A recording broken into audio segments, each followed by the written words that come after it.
Hello and welcome to 100 Days. The outsiders are in after the first round of the French election.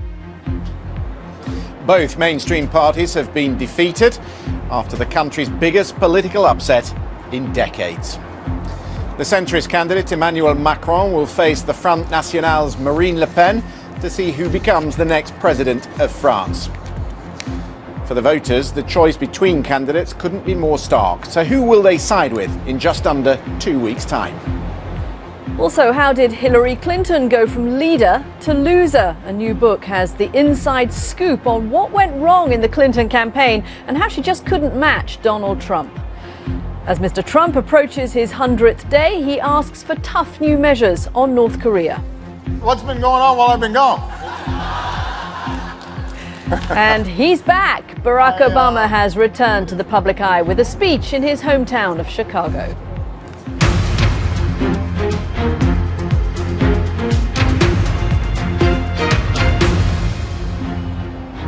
I'm Katty in Washington. Christian Fraser is in Paris. If you ever wanted an election about change, try France this weekend. French voters have just upended decades of political tradition, ousting the main parties and promoting two outliers. In almost equal numbers, they voted for a young centrist man who doesn't even have a party and an older far-right woman who captured a desire for nationalist revival. The two candidates will debate on Wednesday and face each other in a second-round vote on May the 7th. The meteoric rise of Emmanuel Macron has been remarkable. He resigned from the Socialist Party a year ago, and surely back then no one thought he'd do this well. But equally show-stopping is Marine Le Pen, who's transformed the Front National and made it a force to be reckoned with. The BBC's Lucy Williamson has this report. Yes, those parliamentary elections in June are going to be crucially important. We've had a final result from the Interior Ministry in the last few hours, so let's just take a little look at that. And you will see that it is Emmanuel Macron up in front, 24.01, ahead of Marine Le Pen. Look how close, though, the third and fourth positions were François Fillon, the former Prime Minister, and Jean-Luc Mélenchon of the hard left, who was aligned with the Communists. He did remarkably well in the campaign, coming up a close fourth. The interesting thing is when you look at the map, how France is divided. Just have a take a look at this. So the blue there is Marine Le Pen. You can see in the north and the industrial northeast, in Lorraine and down in the south of the country, she's very popular. But on the left-hand side, on the western part of France, it's Emmanuel Macron, and also as well in the cities. And just to underline that point, if you look at the communes that the candidates won, look at Marine Le Pen here. She took 19,000 communes, so the little villages and the towns with a town hall. She took 19,000, nearly three times as many as Emmanuel Macron, which tells you that he has the support in cities like this one, in Paris, and she is very popular in the rural part of the country. So let's get a view on that. I'm joined now by Marine Le Pen's colleague and a leading politician from the Front National, Bruno Gollnisch. And I should tell you that 5 years ago was when I met Bruno Gollnisch, because we were down in Tours for the leadership battle of the Front National. You were running against Marine Le Pen, and I interviewed you about what you wanted to do with the party. Has she changed it in a way that it could become acceptable to people in the cities? Because the poll last night suggests no, she hasn't. Bruno Gollnisch, we're out of time, but thank you very much indeed. Well, as we've been hearing, Emmanuel Macron, the leader of En Marche, a party that only came into existence a year ago.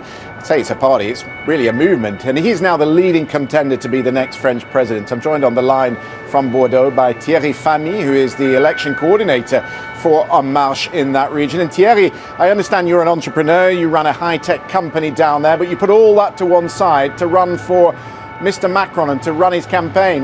What was it about him that you liked?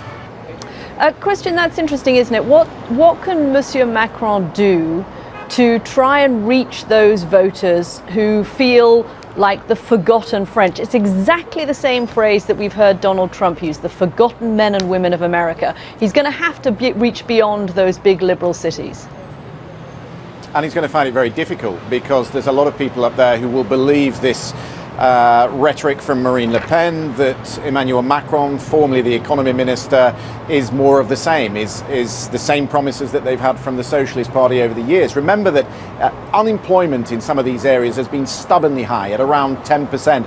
And François Hollande for 5 years promised to bring it down, and he didn't manage it. And in these areas, they feel that the European Union has forgotten them. They're anti-globalization, they're anti-Europe, they're very similar to those voters in the United States, in the Rust Belts like Ohio and in Pennsylvania. And he will find it very difficult, I think, to win them over, particularly since the rhetoric over the next 2 weeks, as you heard from Bruno Gollnisch, will paint him as very much part of the establishment. Christian, does he have to take a tougher position, a clearer position on that key issue of immigration, do you think? Something he's avoided so far? I think he has to take a tougher position on a lot of issues, actually. I mean, it is I spoke to someone from The Economist last night who said, actually, when you look at his programme when he was the economy minister, it was pretty good, but he couldn't get it past his backbenchers. But what he's done standing in the centre is he's not enunciated any of those policies. He's kept it pretty vague. In the next 3 or 4 weeks, he's going to have to spell it out, because when they go to parliamentary elections here, he has to win a majority in the parliament. Otherwise, he's going to depend on the right and the left, and he's going to be pulled in 2 directions. OK, well, we'll be watching that. We called this programme, by the way, 100 Days, to reflect a tradition here in America for measuring a new American president. Mr. Trump this weekend appeared to downplay the importance of that fast approaching deadline, but it suddenly looks like he wants to reach 100 days with a flurry of activity. Tonight, he'll have dinner with Senator John McCain, who he's been at odds with on lots of issues. On Wednesday, he's promised to roll out proposals for tax reform. 2 days later, he'll be in Atlanta, speaking to the National Rifle Association, and on Saturday he holds an America First rally to coincide with his 100th day in office. Just a short time ago, he called for tougher measures on North Korea at a meeting of UN ambassadors. The end. John Sopel. By the way, one quick data point, Christian. Only 2% of Trump voters, according to a new poll this weekend, regret voting for Donald Trump. That is a tiny, tiny number. OK, for any politician, perhaps the most painful thing about losing a campaign is the post-mortem. Where did things go wrong and when? The new book, Shattered, by 2 reporters who followed her campaign from start to finish, looks at how Hillary Clinton lost to Donald Trump. A short time ago, I spoke to one of the co-authors, John Allen. Fascinating. And you know, here in France, there's another candidate who snatched defeat from the jaws of victory, and that's François Fillon, and we're going to talk to one of his supporters in a few minutes' time. Yeah, there are similarities on both sides of the Atlantic, aren't there, Christian? Now, we've already talked about President Trump's to-do list before he hits 100 days, but if you were asked to come up with just one word to sum up these last few months, what would that word be? We've taken 100 of Donald Trump's favourites to try to sum it up. Extraordinary. And the bad dude's nowhere to be seen. You're watching 100 Days from BBC News. Coming up for viewers on the BBC News channel and BBC World News, more on the French election. I'm live in Paris with coverage of this close presidential election race as voters now look to the runoff vote in 2 weeks' time. And also to come on the programme, the moment during the London Marathon that everyone is talking about. We'll tell you all about it and bring you more on the race that drew 40,000 to pound the pavements of London. Stay with us for that.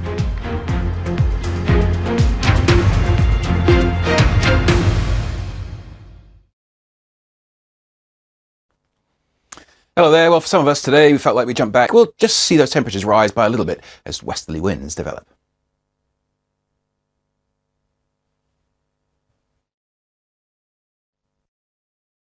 This might sound mad, right, but I was wondering if maybe you might, fancy a drink. Wow. Or not, it's up to you. Yeah, Hillary, I'd really like that. You would? Yeah, tea, 4 sugars. Hospital People continues Friday at 9:30 on BBC One.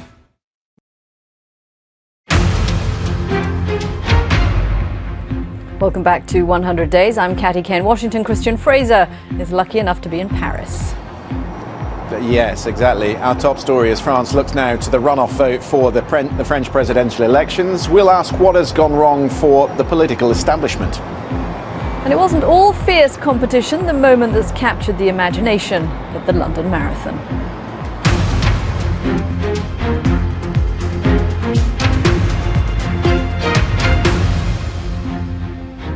For the first time in almost 60 years, neither of the 2 big parties will be in the final runoff for the French presidential election next month. It's a remarkable outcome which leaves the political establishment questioning where they went wrong.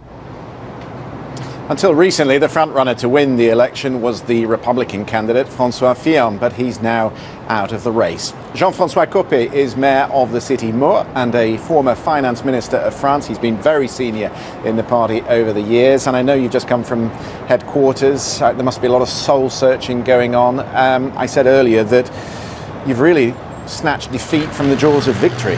Yes. Okay, Jean-François Copé, I wish we had more time, but we're out of time. Thank you very much for being with us. Isn't it extraordinary, Katty? I mean, we watched it back in January. To be honest, I would have put my house on François Fillon winning this election. Back in January, you had Emmanuel Macron without a party, barely a movement.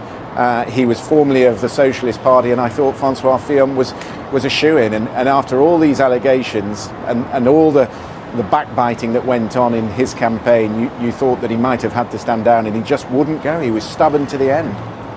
Yeah, and it's so interesting, isn't it, Christian? Would another, as you were asking there, would another Conservative candidate have done better against Emmanuel Macron? And I thought that was a pretty lukewarm endorsement from the mayor there. If they're really going to try and get their supporters out to vote for Macron, they're going to have to do a better job than the mayor just did in trying to persuade them, because that was, I don't really believe anything he says. He doesn't have a platform, but he's better than Le Pen. If this is about turnout, the second round, they're going to have a bit more enthusiasm than that. Do you know what? We had a socialist senator up here before, and we had another supporter of François Fillon, and they were saying exactly the same thing, that, you know, Mr. Macron is almost celebrating as if he's won. But a lot of people are going to say, well, hang on, François Hollande is backing him. We don't really know what his programme is. And the party that we support, the Republicans, they don't really believe in his platform either. And there is a danger that people might start to drift away over the next 2 weeks. We will watch it closely. Yeah. And you'll be back there watching it closely, I know. Okay, there has been other news in the world. A short I've thrown time my hat ago, in. the United States imposed sanctions on Syrian government officials in response to the suspected chemical weapons attack earlier this month. The Treasury in Washington has frozen all assets in the US belonging to more than 271 employees of an organization called the Syrian Scientific Studies and Research Center. American citizens will now be forbidden from having any dealings with them. The US Defense Secretary Jim Mattis is in Afghanistan on an unannounced visit to meet US troops and the country's President Ashraf Ghani. He's arrived at a somewhat chaotic time. The Afghan Defense Minister and Army Chief had just resigned following the deadliest Taliban attack on armed forces in more than a decade. And the US astronaut Peggy Whitson has broken the record for the most days spent in space by an American. Commander Whitson already holds the records for the most spacewalks carried out by a female astronaut, and she is the first woman to command the International Space Station twice. President Trump telephoned her on board the ISS to congratulate her on surpassing the previous record. That was 534 days up in space. Okay. Talking of longevity, now to the man Hillary Clinton hoped to follow into office. After lying low for the past few months, President Obama was back in the public eye today, holding an event in Chicago. Not about politics, but instead aimed at getting the next generation involved in causes they care about. Although he couldn't help having a little fun as well. So, what's been going on while I've been gone?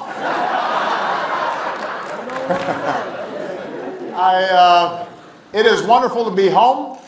It is wonderful to be at the University of Chicago. It is wonderful to be on the south side of Chicago. And it is wonderful to be with these young people here.